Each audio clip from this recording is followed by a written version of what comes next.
Chinese chicken fried rice భలే ఉందే. ఈ ఎండాకాలం దమ్ములు బిర్యానీలు కాసేపు పక్కన పెట్టి ఇలా ఫ్రైడ్ రైస్లు చేసుకుని పెరుగు చట్నీ వేసుకుని తింటే తినేటప్పుడు కమ్మకమ్మగా కడుపులోకి వెళ్ళాక అమ్మయ్య అనిపిస్తుంది అనమాట.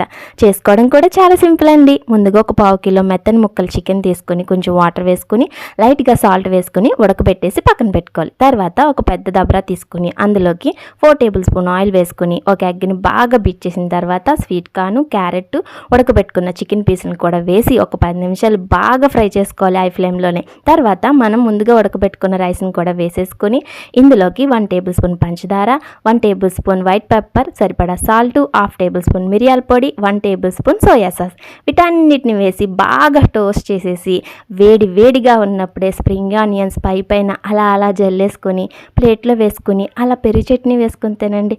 అబ్బాబ్బాబ్బా చెప్పనండి, ట్రై చేయండి. నచ్చితే ఒక లైక్, షేర్, సబ్స్క్రైబ్ చేయడం